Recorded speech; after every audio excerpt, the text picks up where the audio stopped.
Bismillahirrahmanirrahim. Assalamualaikum warahmatullahi wabarakatuh. Alhamdulillahilladzi faddala as-sa'imin al-mu'minin al-mu'takifin wa ja'alahum insyaallah minal muttaqin as-salihin. Wassalatu wassalamu ala Rasulillah afdalil anbiya'i wal mursalin habibina Muhammadin wa ala alihi wa sahbihi wa dhurriyyatihi wa ummatihi ila yaumiddin. Wa ba'du. Saudara-saudariku, pemirsa, aku suka dimanapun Anda berada. Alhamdulillah, bersyukur kepada Allah Subhanahu wa Ta'ala, kita dapat dipertemukan kembali dalam program yang insya Allah kita sukai ini di hari ke-21 di bulan Ramadan tahun 1441 Hijrah. Masya Allah, Alhamdulillah, kita telah berada di fase yang sangat krusial yang telah kita uraikan pada pertemuan-pertemuan yang lalu, fase yang sangat ditekankan oleh Rasulullah SAW untuk bisa kita hadirkan kekuatan penuh demi memaksimalkan ibadah di hari-harinya spesial, khusus untuk malam-malam puncak akhirnya. Bahkan saking spesialnya hingga Rasulullah SAW beliau tercatat dalam riwayat hadis-hadis yang sahih hingga mengencangkan ikat pinggangnya, ya, dalam arti meminta kepada kita memberikan isyarat untuk menguatkan kekuatan kita, mengumpulkan motivasi kita demi memaksimalkan keutamaan ibadah di hari-hari ini, khususnya untuk mendapatkan malam mulia yang telah kita tuntaskan pembahasannya di episode-episode yang lalu. Teman-teman sekalian, di pertemuan yang lalu kita telah membahas seputar ibadah yang disunnahkan untuk dimaksimalkan di 10 hari terakhir, khususnya di malam-malam Ramadan, yaitu ibadah yang kemarin kita sebutkan dengan nama i'tikaf. I'tikaf, ibadah yang meminta kita untuk melatih diri agar fokus dalam satu hal, tidak terganggu oleh aktivitas-aktivitas yang lain, dan dengan fokus itu diharapkan bisa melahirkan kekhusyuan dalam ibadah, kenikmatan dalam mendekat kepada Allah Subhanahu wa Ta'ala, dan hasil maksimal baik selain mendapatkan ampunan Allah Subhanahu wa Ta'ala, dengan izin Allah bisa dihapuskan dosa-dosa, juga meraih limpahan pahala yang tak bisa diukur dengan ukuran hari-hari biasa. Maka sekali lagi, tujuan i'tikaf ini diantaranya diharapkan kita bisa mendapatkan fokus dalam ibadah. Yang kedua, kekhusyuan, ya, dalam penunaian ibadah yang kita maksudkan. Kemudian yang ketiga, kita bisa meraih ketenangan dalam bertaqarrub kepada Allah Subhanahu wa Ta'ala, dan tentunya dengan semua ini kita bisa memaksimalkan kuantitas dan kualitas ibadah yang telah kita rencanakan. Jika saya bicara kuantitas, ini menunjuk kepada jumlahnya. Jika sholat, barangkali kita tambah dari yang biasanya 2 rakaat, tambah 2 lagi, semaksimal semampu yang bisa kita kerjakan. Jika bacaan Al-Quran, malam pertama Ramadan 1 halaman, ya kan? Kemudian 10 hari kedua, naik misalnya 1 lembar, maka di malam ini kita naikkan. Misal 1 malam, kalau bisa kita selesaikan 1 juz, lebih, itu lebih bagus. Ya, kalau bisa lebih baik dari hari-hari sebelumnya. Itu kuantitas. Kualitas, kita bicara kepada isi, kita bicara pada esensi, kita bicara pada pemahaman akan apa yang kita kerjakan. Kalau sholat, kita akan usahakan mempelajari bagaimana sholat yang bisa kita nikmati. Jika menggali Al-Quran, kita usahakan memahami apa yang kita baca. Baik, poin ini baik fokus ataupun khusyuk ataupun tenang ataupun maksimal kita menunaikan ibadah dari segi kuantitas ataupun kualitasnya tentu membutuhkan tempat yang khusus. tidak semua tempat bisa digunakan untuk kita menunaikan i'tikaf.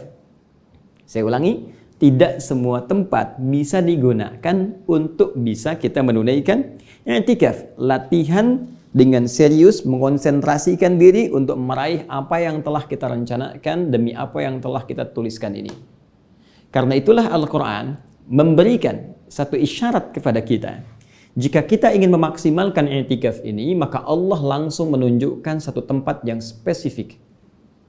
Bahkan tempat ini langsung disebutkan pada rangkaian ayat puasa di Quran surah kedua Al-Baqarah ayat ke-187. Anda bisa buka di mushaf standar ya, di halaman ke-29. Ya, di baris yang ke-6. Di pertengahan tentunya.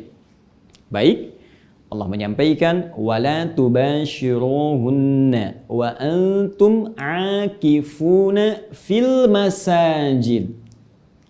Kata Allah, jika kamu memang ingin serius untuk fokus i'tikaf, fokus menyiapkan diri ibadah, fokus bertaqarrub kepada Allah Subhanahu wa taala, maka tinggalkan dulu sementara hubungan dengan pasangan. Baik, hubungan dengan istri, hubungan dengan aspek biologis. Sekarang kamu fokuskan dulu supaya bisa berkonsentrasi penuh i'tikaf. Di mana? Fil masajid. Baik, kalimat Al-Qur'annya masajid. Jama' dari kata apa? Masjid. Masya Allah. Masjid. Ini tempatnya. Jadi jika kita, kata Al-Quran, menginginkan bisa meraih fungsi i'tikaf, nilai i'tikaf, hasil maksimal dari i'tikaf, ingin melatih diri fokus bisa ibadah, ingin melatih diri khusyuk dalam ibadah, ingin mendapatkan ketenangan dalam ibadah, ingin meraih peningkatan kuantitas ataupun kualitas, maka tempat spesifiknya kata Allah, masjid. Bahkan tempatnya jama', masajid. Untuk menunjukkan pilihan kepada kita di masjid mana yang kiranya bisa kita nyaman ibadah.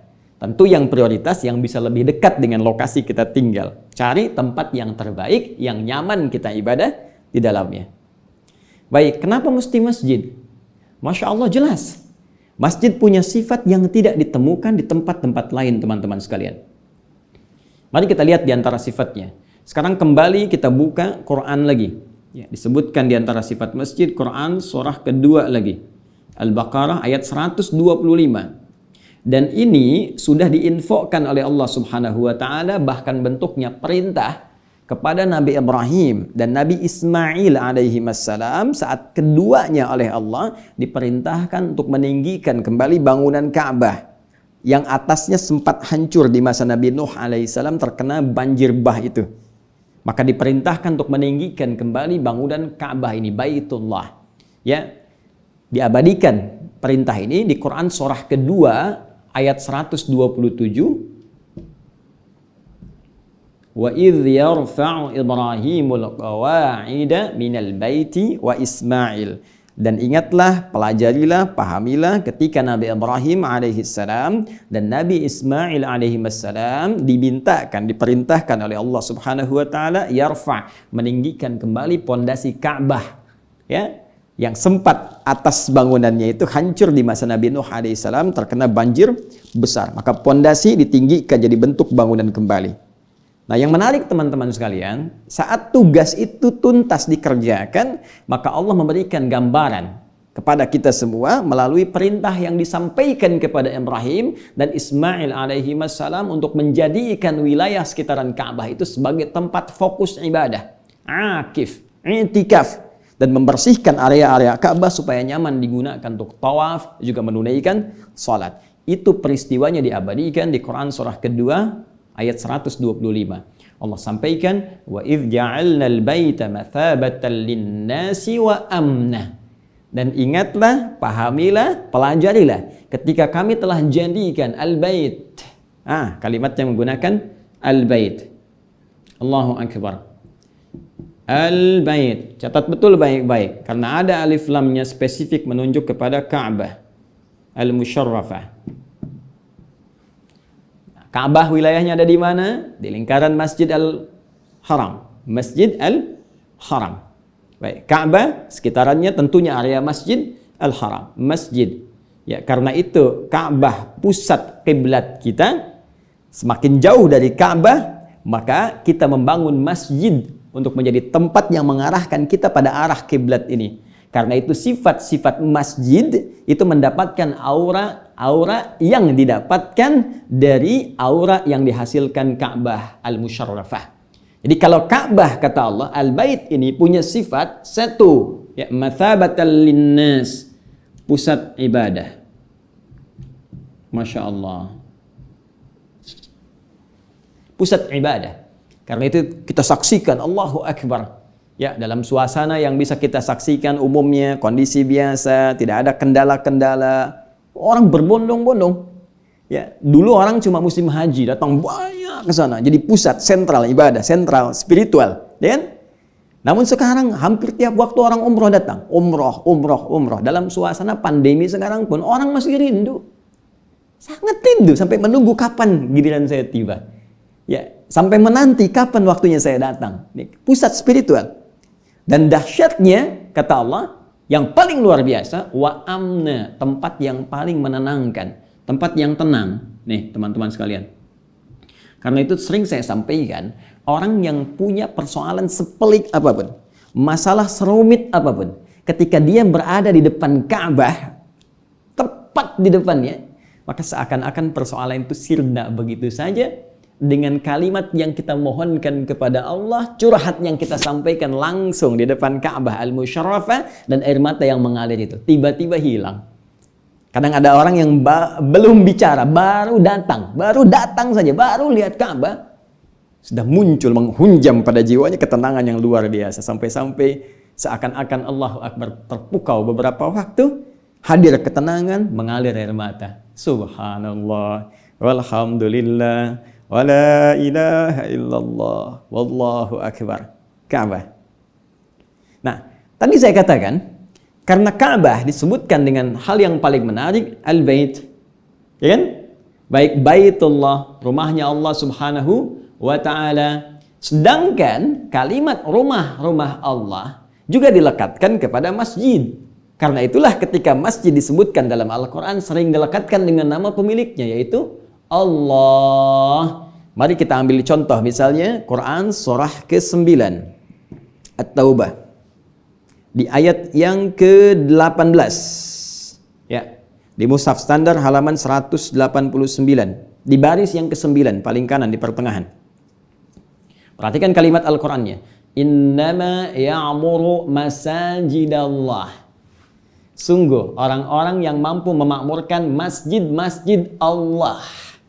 Ini disebut Baitullah, lingkaran sekitarannya masjid, dan semua masjid disebut dengan rumah-rumah Allah. Baitullah, masjid Allah, masjid-masjidnya Allah. Karena itulah saya katakan tadi di awal, aura Ka'bah yang melahirkan dengan izin Allah, pusat ibadah, enak kita ibadah di situ, punya rasa ketenangan, punya aura ketentraman. Ini pun didapatkan dari tempat-tempat yang terkorelasi dengan Ka'bah, yaitu masjid. Ya, secara tidak langsung kita pun akan mendapatkan nilai ini di masjid, walaupun tentunya tidak sebanding dengan ada di sekitaran Ka'bah. Tapi ini dapat. Bukankah di setiap tempat yang bukan di Mekah tentunya masjid jadi pusat ibadah? Ya kan? Bukankah sholat berjamaah di masjid? Ya kan? Di Jakarta ada masjid, di Sumatera ada masjid, di Kalimantan ada masjid, sampai ke Papua ada masjid. Sekarang kalau orang mau sholat kemana pusatnya? Masjid. Maka saya katakan ketika Ka'bah punya aura, ya, punya karisma, punya satu fungsi yang bisa mendatangkan orang, ya, jadi pusat spiritual ibadah di areanya, maka masjid pula demikian karena disifati dengan sifat yang sama, yaitu rumah Allah Subhanahu wa ta'ala, yang terkoneksikan seluruh masjid-masjid di muka bumi untuk mengarah ke satu kiblat, yaitu Ka'bah al-Musyarrafah. Ketika koneksi ini terjadi, maka aura ini pun sampai ke tempat-tempat yang disebut dengan masjid, itu yang terhubung dengan Ka'bah al-Musyarrafah dalam hubungan kiblat. Pun demikian, ketika Ka'bah memiliki aura ketenangan, kenyamanan, masjid juga begitu. Makanya orang masuk masjid itu lebih tenang keadaannya dibandingkan dengan masuk rumah biasa. Bahkan ada kalanya masuk rumah sendiri itu berbeda rasanya dengan saat masuk masjid rumah Allah. Baik, coba Anda rasakan. Kerja sedang penat, sedang lelah, sedang capek. Ya, terkhusus teman-teman mungkin yang sekarang Anda berada di garis terdepan, ya kan? Ada teman-teman yang nakes, teman-teman yang lain dan sebagainya, Masya Allah, dalam keadaan yang luar biasa berjuang, ya. Tiba-tiba setelah selesai shiftnya, Anda bisa mampir dulu di gedung yang bersangkutan Anda bertugas, misalnya ada musolanya, gitu kan? Atau bahkan ada masjidnya di tempat yang netral misalnya, gitu kan? Wilayah zona hijaunya. Begitu Anda masuk ke wilayah itu, Anda yang pulang kerja dalam situasi yang normal, penat, capek luar biasa, begitu masuk masjid dibuka, tiba-tiba ketenangan yang muncul. Makanya dulu banyak orang ketika pulang kerja itu jarang pulang langsung ke rumah. Dia mampir dulu ke masjid, salat 2 rakaat dalam keadaan yang tenang. Dia telah selesai ikhtiar, dia sampaikan, ya Allah, selesai hamba menunaikan ikhtiar seperti apa yang telah Engkau perintahkan, maka hamba bertawakal kepadamu saat ini dari rizki yang telah Engkau janjikan. Dan pulang dia ke rumah dengan aura masjid. Ya. Bukan aura kantor. Ya, bukan aura kantor yang kadang ya banyak persoalan, pelik, pekerjaan belum tuntas, tapi aura masjid yang dibawa ke rumah. Karena itu ahli masjid ketika pulang ke tempatnya, ke rumahnya, itu cenderung membawa ketenangan dibandingkan tempat biasa. Nah, poinnya bukan itu yang kita tuju. Poinnya adalah untuk mendapatkan tempat i'tikaf yang strategis, Allah memberikan kisi-kisi kepada kita. Mesti ada tempat yang membuat kita itu nyaman ibadah. Karena itu masjid itu punya sifat spesifik. Masjid adalah tempat yang saat kita masuk ke dalamnya, full konsentrasi kita bisa terdorong untuk ibadah. Karena itu pertemuan-pertemuan lalu saya katakan, Anda tidak mungkin menemukan televisi di area masjid di tempat sholatnya. Bukan sekretariat DKM, di area masjid tempat kita i'tikaf.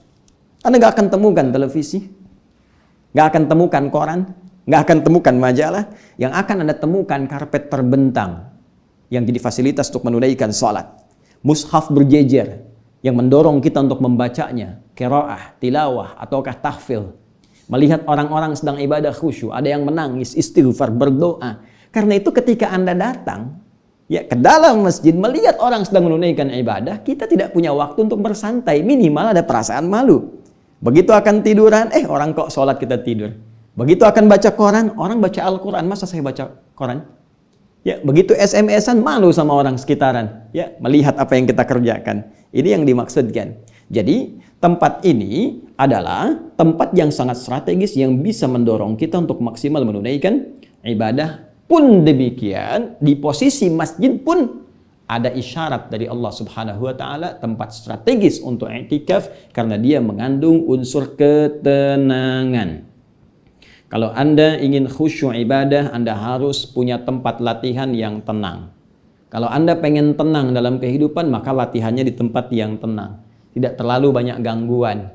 Dengar berita, langsung pengen pindah. Ya, dengar bunyi handphone, langsung pengen ngecek, pengen lihat.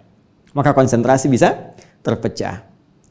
Nah, sekarang persoalannya, ya Allah, kondisi saat ini, di area kami tidak sepenuhnya orang bisa mudah mengakses masjid. Ada kondisi-kondisi tertentu yang dalam saat ini tidak mudah untuk datang ke masjid karena wilayahnya terdampak pandemi khususnya yang COVID-19 atau Corona yang sekarang kita tengah hadapi.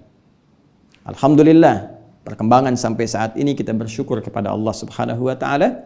Ya, ada perubahan-perubahan di beberapa tempat, banyak yang sembuh tentunya dengan izin Allah Subhanahu wa taala dan kita masih terus berjuang. Maka bagaimana dalam kondisi saat ini? Baik, jangan cepat simpulkan dulu. Kaidah Al-Qur'an harus selalu digunakan. Fas'alu ahla dzikri in kuntum la ta'lamun wa la taqfu ma laysa laka bihi ilmun innas sam'a wal basara wal fuada kullu ulaika kana anhu mas'ula. Demikian di ayat terakhir yang tadi saya sebutkan, penekanan di Quran surah ke-17 ayat 36. Kata Allah, jangan cepat langsung simpulkan, ambil tindakan, ikuti sesuatu tanpa dasar pengetahuan dulu. Yuk, sekarang sebelum kita simpulkan hukum i'tikaf, kita cari tahu dulu. wilayah yang kita tinggali itu apakah termasuk wilayah zona merah kah? Kan? Atau hijau kah?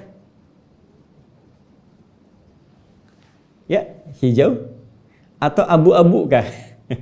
Samar. Ya, samar. Boleh jadi wilayah umumnya. Misal saya tinggal di daerah Bekasi misalnya. Ya, Bekasi secara umum misal dihukumi merah. Tapi kan tempat-tempat tertentu boleh jadi ada data tertentu yang mungkin kita ragu di situ. Saya ini masuk merah betulan, ada yang terdampak, ada PDP, ODP atau ada yang positif atau tidak. Nah, bisa banyak kajiannya. Karena itu spesifik. Langsung kita bagi 3 bagian. 1, 2, 3. Jika memang di wilayah hijau tempat kita tinggal menetap tidak terdampak dengan COVID-19, ya, tidak terdata ada orang kena corona di situ, ya, ODP tidak ditemukan, PDP tidak, ataupun kalaupun ada ODP, orang dalam pengawasan tapi bisa dikendalikan, dikontrol, kita tanya infonya ke wilayah setempat, ke RT, ke RW, aman, maka berlangsung i'tikaf seperti sunnah dikerjakan di masjid. Nah, ini tidak ada perbedaan pendapat di sini. Ya, MUI juga memberikan isyarat serupa, ulama-ulama kita demikian. Anda kalau masuk wilayah hijau, tidak usah banyak dibahas, dipertanyakan. Jangan ragu, lakukan. Kalau masih kurang yakin, cek data sekitaran. Tanyakan pada RT, tanyakan pada RW. Ya, malu ditanya, ya. Malu ditanya, ya susah jawab. Malu bertanya, nggak dapat solusi. Ya, malu bertanya, nggak dapat solusi. Jadi jangan malu kita untuk mengklarifikasi. Jangan malu untuk memverifikasi, jangan malu untuk bertanya, tanyakan. Ya, termasuk jika masuk wilayah yang kedua, ini samar-samar. Ini saya ini daerahnya dihukumi merah, nih zonanya merah. Nah, cuman di kompleks saya bagaimana? Saya tinggal di kompleks, orang-orangnya nggak pernah keluar. Ya, kemudian juga sudah melockdown sendiri. Ya, punya pembatasan skala yang besar sekitaran kompleks, nggak pernah keluar. Ya, kemudian diprotek misalnya. Nah, dalam kondisi ini tetap Anda harus berkonsultasi. Tanyakan pada RW setempatnya, bagaimana penanganannya, ada nggak yang terkena? Oh, tidak ada ternyata. Baik, kalau tidak ada sama sekali, maka Anda batasi. Di masjid, lihat, masjidnya ada nggak dalam kompleks? Kalau ternyata masjidnya ada dalam kompleks tempat saya tinggal, dan wilayah itu nggak ada satupun yang kena corona, maka diskusi dengan perangkat hukum setempat, dengan RT, dengan RW, sampaikan bahwa kami akan i'tikaf. Dan dijaga supaya orang dari luar tidak masuk ke wilayah Anda. Ini pun masih memungkinkan. Baik. Namun jika kondisinya di sini, di tempat itu memang sudah ada yang teridentifikasi, bahkan diketahui positif, bahkan diduga penyebarannya bisa cepat kalau tidak ditangani, maka jangan memaksakan diri untuk datang ke masjid. Saya ulang. Jangan memaksakan diri untuk datang ke masjid. Karena potensi yang tadinya ingin kita dapatkan untuk ibadah bisa beralih menjadi masalah, persoalan. Ya, ketika datang kumpul orang yang tadinya mungkin kita tidak terkena sama sekali, negatif berada di situ, tapi terhubung dengan orang-orang tertentu yang tercurigai, bahkan yang tidak diketahui karena wilayah merah itu sudah terdata, berbaur di situ, maka yang ditimbulkan nanti persoalan kemudian hari. Alih-alih mendapatkan ketenangan, yang lahir bisa kepanikan. Nah, dalam kondisi ini, kalau wilayah saya masuk nomor 1, maka apa yang harus saya lakukan? Tenang teman-teman, jangan khawatir. Islam kafah. Islam punya solusi yang komprehensif. Setiap persoalan ada jawabannya. Anda kalau mau cek silakan. Silahkan tanyakan apapun dalam persoalan hidup kita. Hanya dalam Islam semua ada jawaban. Semua. Baik isyarat umum di Al-Quran, rincian dalam hadis, pendekatan ijtihad para ulama mengacu pada 2 sumber hukum Al-Quran dan hadis. Setiap zaman, hampir 15 abad sudah sampai kita sekarang ini, tidak pernah ada persoalan gak ada jawabannya. Termasuk ini. Ketika tak memungkinkan kita ke masjid, maka kaidah mengatakan mala yu'khadhu kulluhu la yutraku kulluhu. Dalam kaidah usul fikih dikatakan sesuatu yang nggak bisa kita raih semuanya, nggak bisa ke masjid ini, nggak bisa ada di sana, la yutraku kulluhu. Jangan tinggalkan semuanya. Apa maksudnya? Minimal esensinya kita ambil. Bagaimana cara membacanya? Perhatikan ke sini teman-teman. Kan masjid ini tujuannya melahirkan sifat-sifat ini. Ibadah maksimal, tempatnya tenang. Kalau kita nggak bisa ke masjid, bukan berarti menghilangkan sifat ininya. Maka kita bisa kondisikan, tarik sifat ini bawa ke rumah. Kemudian ciptakan satu ruangan di dalam rumah. Yang ruangan itu kita kondisikan tenang untuk ibadah. Yang ruangan itu kita desain, kita layout nyaman untuk menunaikan ibadah kepada Allah Subhanahu wa taala. Maka siapkan perangkat-perangkat di setiap malam-malam terakhir Ramadan ini yang ada di ruangan rumah kita supaya terkondisikan kita mendapatkan aura yang sama saat kita berada di masjid. Contoh, maaf, buku-buku yang umum keluarkan dulu, simpan mushaf jajarkan. Ya, handphone simpan di luar. Baik, jangan dekatkan kepada kita di malam-malam sehingga nggak sibuk dengan SMS, bunyi WhatsApp, macam-macam, status, nggak usah, simpan di luar. Kondisikan, pasang sajadah, siapkan mushaf, siapkan perangkat-perangkat, khusyukkan diri kita, bawa aura ini, tingkatkan kemudian dan maksimalkan ibadah kita sesuai dengan konsep yang ingin kita raih.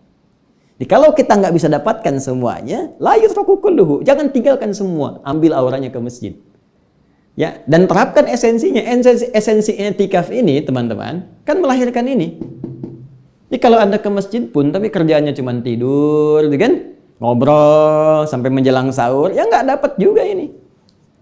Ya, tapi kalau kita bawa ini i'tikaf, mencari tempat spesifik supaya melatih kita dekat dengan Allah.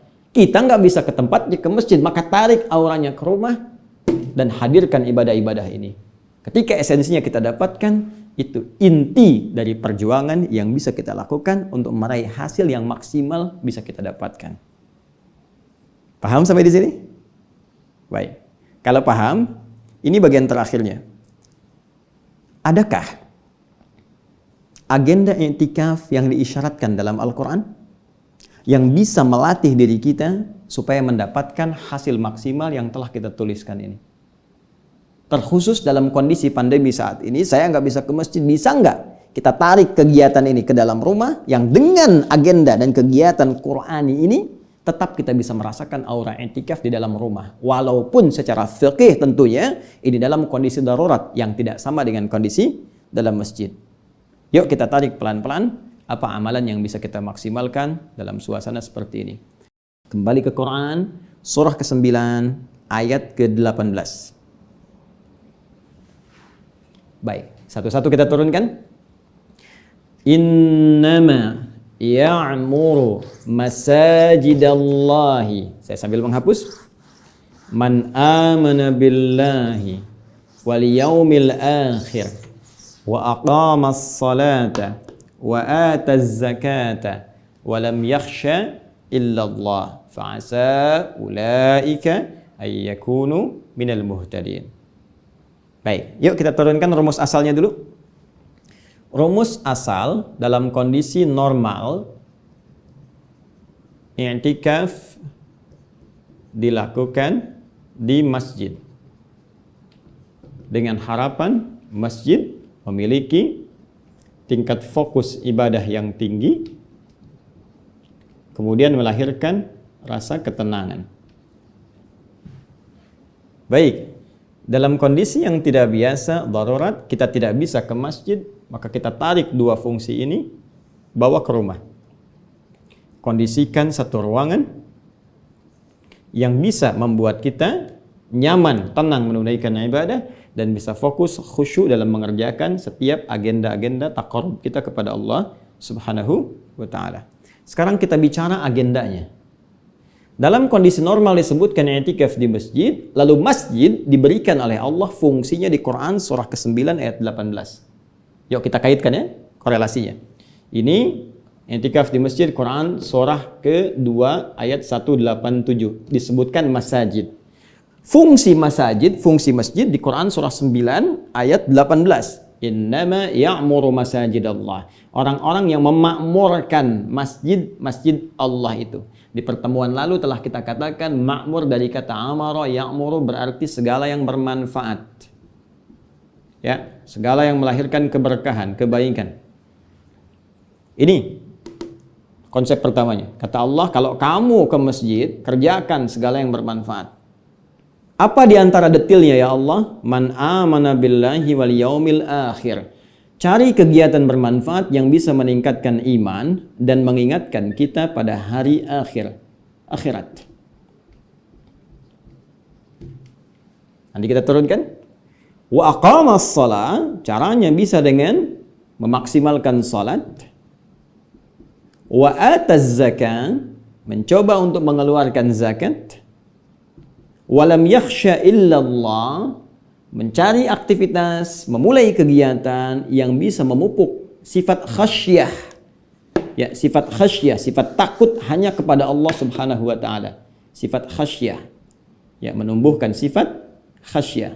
Takut hanya kepada Allah Subhanahu wa taala. Fa'asa ulaika ay yakunu minal muhtadin. Maka orang-orang yang bisa mengerjakan 4 kegiatan ini dengan maksimal, maka dia berpeluang golnya, hasilnya, ukuran, parameter keberhasilan ibadah di masjidnya dalam konteks i'tikaf, keberhasilan i'tikafnya dia mendapatkan hidayah Allah Subhanahu wa taala. Hidayah Allah. Perhatikan baik-baik. Jadi agenda inti i'tikaf dibatasi oleh Al-Qur'an pokoknya. Ya, pokoknya. Jadi kalau pokok ini yang utama, yang lain Anda bisa kerjakan secara umum. Baik, tarik ke sini teman-teman sekalian. Ini kondisi di masjid. Masjidnya sedang nggak bisa digunakan di tempat-tempat tertentu. Maka jangan kita simpulkan ini nggak bisa kita kerjakan i'tikaf. Tidak. I'tikaf ideal di masjid, tapi agendanya tarik ke rumah.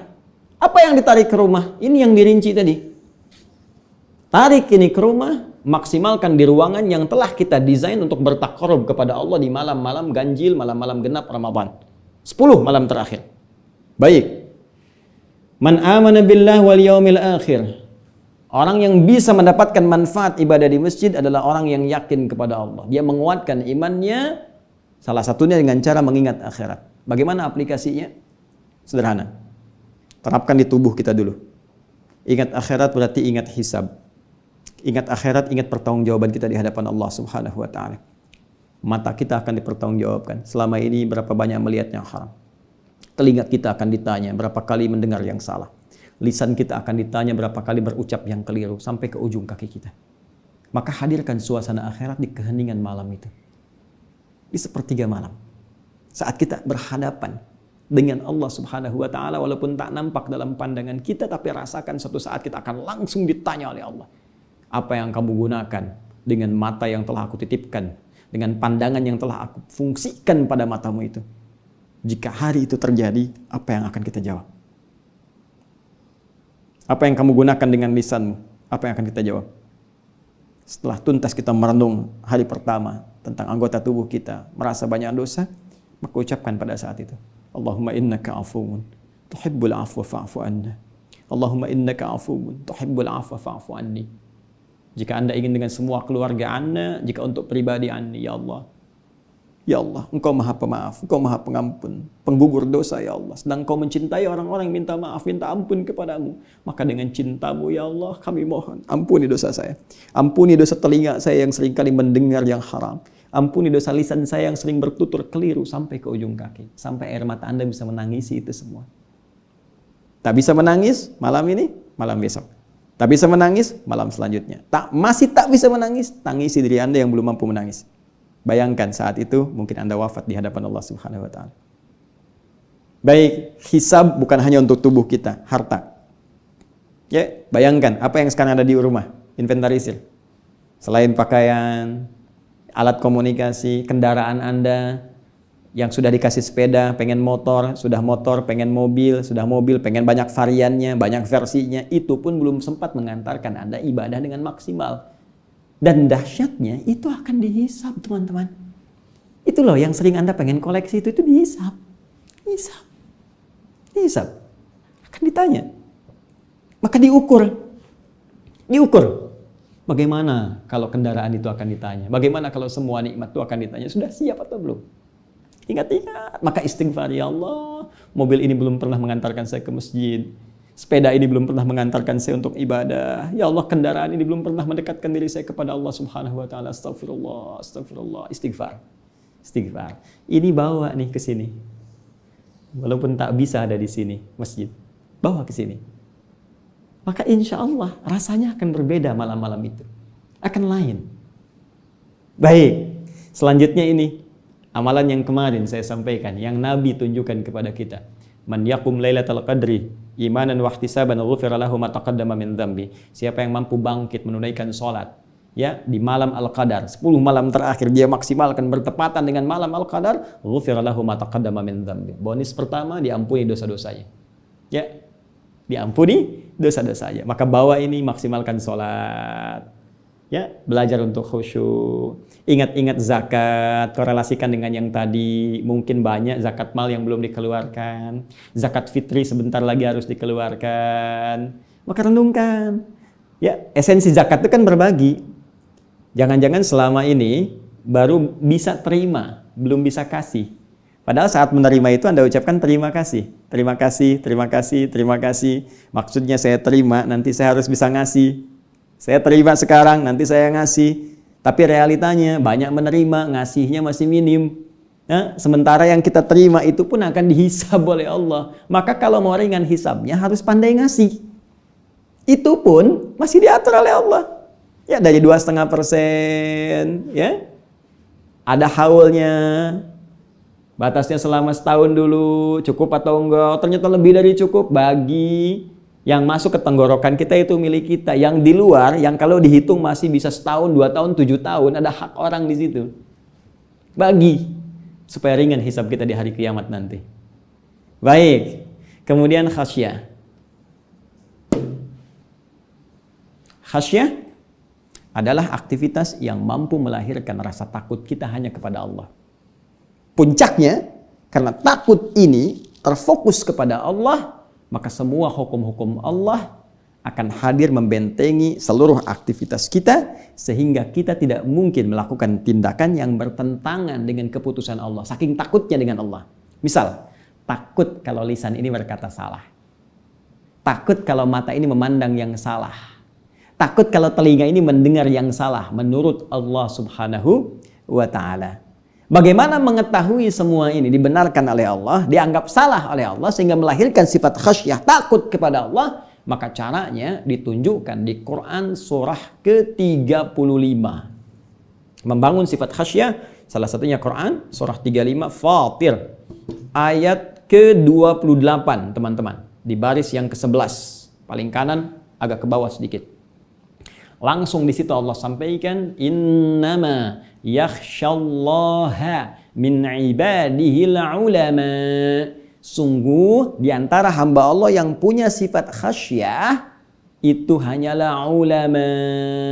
Ulama, ulama jama' dari kata alim. Alim, orang yang punya ilmu, orang yang punya pengetahuan. Jamaknya disebut ulama.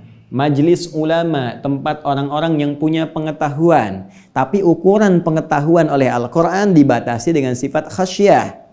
Jadi sifat ulama yang paling utama itu bukan sekedar dia pintar saja. Maaf, hafal Quran, bahkan dengan nomor, dengan posisi, dengan petanya, hafal hadis, tapi nggak punya sifat khasyah. Sembarangan mengeluarkan ayat, menempatkan di tempat yang dilarang.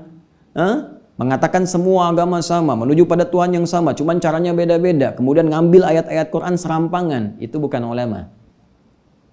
Karena setiap ulama takut kalau bicara, ini benar nggak kata Allah? Makanya dia rujuk, lihat Al-Quran.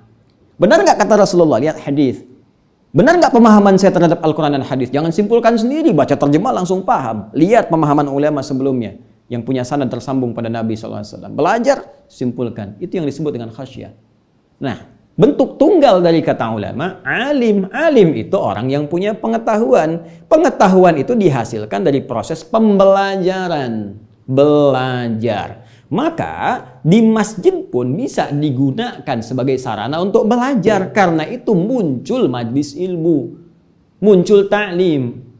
Di mana ayat majlis ilmu ditemukan? Di Quran surah ke-58. Quran surah 58 ayat yang keberapa? Ayat yang ke-11. Coba lihat, nih, ini baris ke-11, nih ayat yang ke-11. Tapi jangan dijadikan cocok logi, tidak ya. Ini isyarat saja. Ya. Apa kalimat Qur'annya? Ya ayyuhalladzina amanu idza qila lakum tafassahu fil majalisi fafsahu yafsahillahu lakum. Hei orang-orang beriman, jika dikatakan kepadamu luaskan majlis untuk belajar. Majalis jama' dari kata majlis ilmu, isi. Karena itu Nabi mengajar di Masjid An-Nabawi. Nabi memberikan pendidikan tentang makna-makna Al-Quran, diterangkan lewat hadis-hadis beliau, diteruskan kepada kita sampai sekarang lewat keterangan para ulama. Secara singkat, karena masjid bisa digunakan untuk tempat belajar, ta'lim mengajar, ta'lim wa ta'allum, majlis ta'lim, majlis tempat mengajar. Di antara tempatnya bisa di masjid. Sekarang masjid agak sulit saya masuk ke sana, Ustaz. Ada batasan-batasan, sebagian bahkan dikunci, hanya waktu-waktu tertentu saja, itu pun spesifik, bahkan ada yang nggak digunakan sama sekali, kecuali orang yang azan saja dan terbatas. Ya, pengurus masjid yang ibadah di situ. Saya bagaimana? Jangan khawatir, balik lagi ke sini ke rumah. Sekarang tinggal Anda runtutkan saja. Materi pelajaran apa yang Anda mau bawa ke rumah itu? Ya, Anda bikin target. Sekarang saya mau belajar tentang bagaimana khusyuk salat saya. Terbantu ke sini. Materinya salat, saya pengen khusyuk. Maka cari pelajaran tentang salat, fikih salat. Maka di malam-malam i'tikaf itu bukan hanya zikir dengan kalimat-kalimat, kan? Bukan hanya sholat yang kita kerjakan, bukan hanya mungkin bacaan Al-Quran. Kalau kita mau dan waktunya masih ada, bisa kita gunakan untuk belajar pengetahuan yang melahirkan khasyah kepada Allah. Baca buku tentang sifat sholat Nabi sallallahu alaihi wasallam misalnya.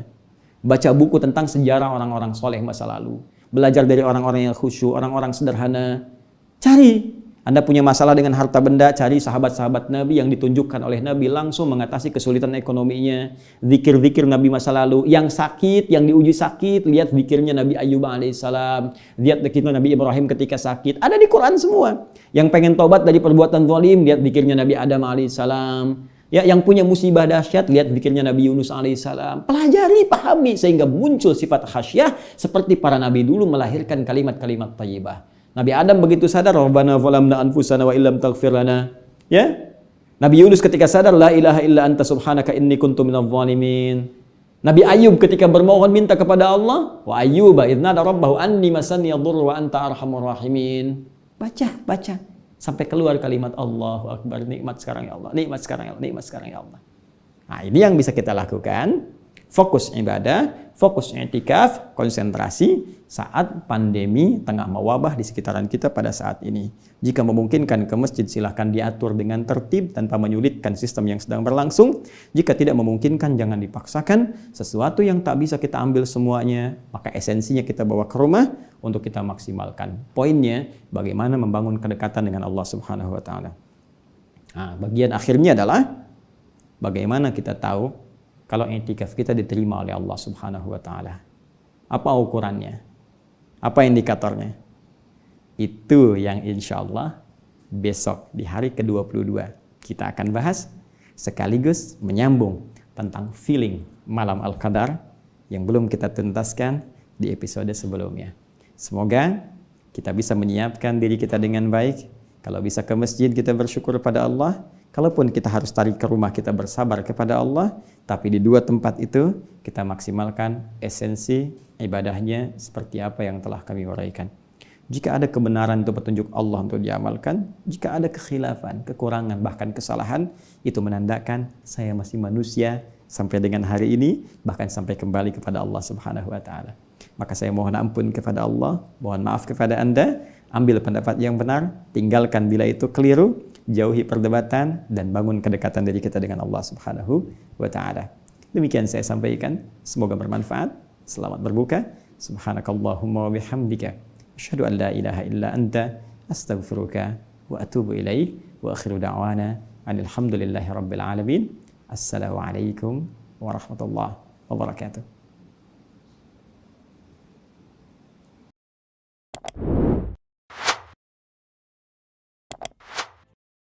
Thank you.